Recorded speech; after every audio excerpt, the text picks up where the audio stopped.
welcome to my very first YouTube video. On this channel, I'm gonna be giving you guys amazing art hacks and tutorials. So let's start and dive into this video.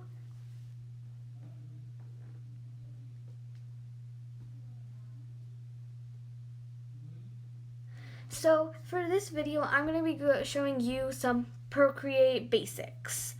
So Procreate is a digital app that lets you combine art and technology. I absolutely love this app and think it's amazing. So to get started, you want a canvas. So all you need to do is press the plus button and choose one. I was so overwhelmed by this app. It has so many amazing things to choose from. I usually go with the screen size just because it's easy to use and I just like it that way. So after I just minimize it a little bit so I can see the whole sides, this is how I like to usually leave it. One thing that everyone needs to know before starting Procreate is layers. So layers help you differentiate your artwork. And so for layer 1, it's just a blank layer. I'm just gonna draw something random. Just draw like a star kind of shape just to give you guys an idea on how to do this. And then I go back to the layers icon, which is right next to the color. Just press plus for another layer. Now, if you want to add some more things to it, just click on the layer, but I'll talk to you about that later in the video. And if you want to press the N, it will give you like more options. You can lighten the layer, darker the layer, and you can play around with the opacity. So if I'm just going to draw something random on layer 2, it has so many colors. And you can even make your own palettes, which I thought was super cool. So after I chose a color, I just drew something random. So now if I want layer 2 to go under layer 1, I just press and drag. And as you can see, layer 2 is under layer 1. Now if I want to undo that, I can drag and layer 1 below. Now, this is something I want to talk about is if you press with 2 fingers, it's going to undo. But if you press with 3 fingers, it's going to redo. So that's another thing that I use a lot, and it's just really helpful. So as you can see, I was having a little trouble here, but the layers were just acting a little weird. It was on the lighten area. So I just cleared the layer, ended up deleting it at a point because it wasn't working really well. But I then figured out it was on lighten, so it wasn't working. So these are the brushes. All you have to do is press the brush one. There are so many brushes. I am not kidding. There are a ton of brushes. I mean, like, each one has like 5, 7, 8 different brushes. And I usually go on inking and to the syrup one. I just like that one. It's just one I really like. So I deleted layer 1 and just went on layer 2. So I just made a random circle. It's not the perfect one, but if you hold and press, it's going to say ellipse created, and you can edit shape. Now you can either choose ellipse or circle. I chose circle just because I like circle better. And if you want a color drop like I just did, all you have to do is you have to take the color, drag it, and let go of it in the space. But if you have an open shape, it's not going to color drop. It's just going to make a big mess. So make sure your shape is closed before you do color drop. So next, if you want to guys do alpha lock. So alpha lock is where you can so you want the color just in this area. This is alpha lock.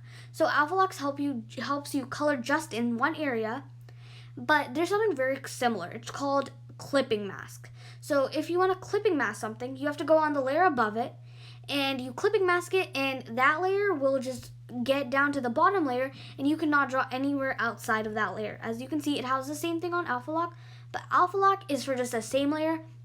Clipping mask is for a few layers, more than one. So next, Procreate also helps you organize your things. As you can see, there's a lot of stacks down there called the faces, Disney, there's abstract stacks, there's just a regular stack. So how to make a stack is really easy. All you have to do is you have to drag one artwork to another one, and it'll make a stack. Now, if you go ahead and you open the stack up, you can add another artwork in the stack. Right here, you can import a photo. You can select one. You have a lot of options in this. So next, you can go. I'm just gonna go into a random piece of art, and I'm going to talk about the brushes. If you don't like a brush like syrup, and you just think, oh, it's a little too thin, or this spacing isn't right, or something like that, you just tap the brush and you can change that. You can change the spacing, the streamline, the jitter, the fall off. There are so many things to change. You can even play around with the opacity of this brush. You can do the pressure, all of these things, even the size around. And it just helps a lot with this. And what I like to do is, if you see the sidebar right now that I'm going to move, so the first one that I'm moving right now is the size of the brush. As you can see, I'm on the biggest size. The second one is the opacity. I put the opacity down, so it changes it up a lot. Now, you also have the undo and redo buttons right below the opacity bar. But if you just want to do that tap thing, that works too. It doesn't really matter.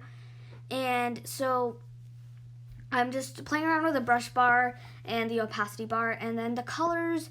Now there's this thing called smudge right next to the brush. This helps you mix in colors. Now I'm going to talk something about called Gaussian blur. Gaussian blur is something that helps you kind of make gradients. And this is how people on Procreate make gradients. So you want to tap that magic button, and it has all these things. You can even play with the opacity, everything. There's so many times that you can play with the opacity that I really love. And so I press Gaussian blur, it's right below opacity, and just slide your finger across the screen to make it full or just like medium. So I went with full, and this just gives you a really cool gradients.